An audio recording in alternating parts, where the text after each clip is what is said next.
Hello friends, welcome back to my channel Learn with Dr. Khizer. In this video, we are going to discuss problems on income from capital gain. This is the part 14 video of this series, and I think it is fourth problem to be solved. So without wasting much of our time, as just a revision or a reminder for you, we have done 3 problems in the previous 3 videos. If you have not watched that, kindly go and watch that and try to understand. If you have any doubts, you can ask in the comment section. So without wasting much of our time, we will start directly solving our fourth problem. Here is the question. Mr. Surender purchases listed debentures of ABC Limited on 10th March 2014 for rupees 40,000.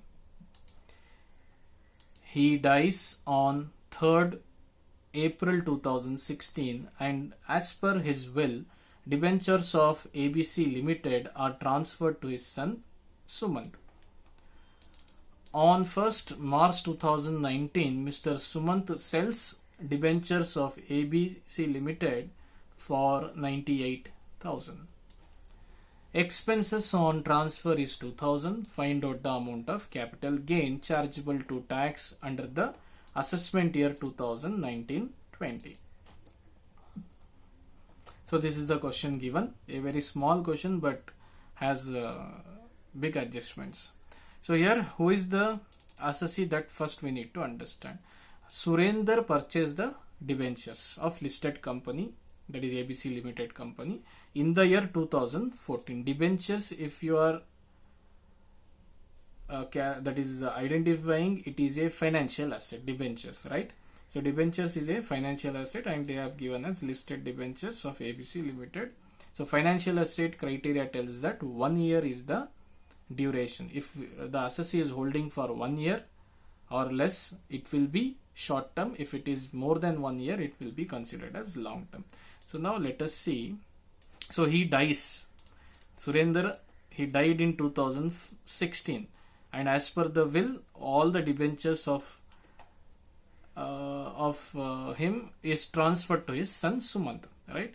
Now my question is, who will be the assessee? Whether it is Surender or Mr. Sumant. See, in this case, you remember that assessee will be the original owner, because here the asset is being transferred. It is not being sold, right? So in that case, Surender should be considered as original owner. This you remember it. Then what is the status? It is assumed to be as assessee, resident, because it is not given. Previous year and assessment year 2018-19 and 19-20. So let us start.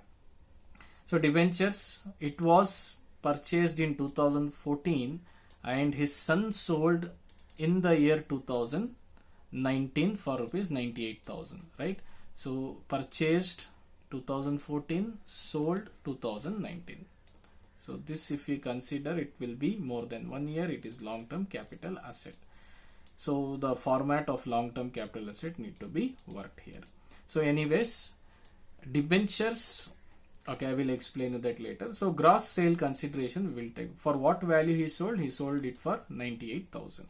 Minus realization expenses. It is clearly mentioned here that the expenses on transfer is 2,000. So for selling that, those shares, he got expenses of 2,000. If you minus, you will get the net sale consideration as 96,000. Minus, because it is a long-term capital asset, here is the point what I wanted to clarify. Debentures, bonds, gold scheme, all those things already we saw in the previous videos. Just to make you people clear. See, for few items indexing is not required. Already we have discussed this in our previous videos while discussing the that is theoretical aspect. If you see here, indexed bonds are debentures issued by government or government bonds issued by RBI under sovereign government bond scheme is not indexed. It is not indexed. Indexing is not required. So here in our case also it is debenture. For debentures, indexing is not required. This you have to remember. Okay, though it is a long-term capital asset, okay, the duration is more and qualifies for long-term capital asset, but because it is an debenture, so indexing will not do. Okay, directly you take the cost of acquisition. I think here I have written, yeah, you can see here, indexing is not required in case of debentures, index bonds issued by government, gold bonds issued by RBI under sovereign government bond scheme 2015. So because here it is our asset is debentures, so indexing is not required. Directly you can take cost of acquisition, okay, whatever the value it is given in the question. So here let us see what is the cost of acquisition. He purchased the debentures for 40,000. So cost of acquisition is 40,000. Hope this is clear. For debentures there is no indexing, remember. Then cost of improvement, no information is given. Then you will get gross capital gain. If you subtract net sale consideration with cost of acquisition, you will get the answer as 56,000. Then no exemption information is given, and your taxable long-term capital gain will be considered as 56,000.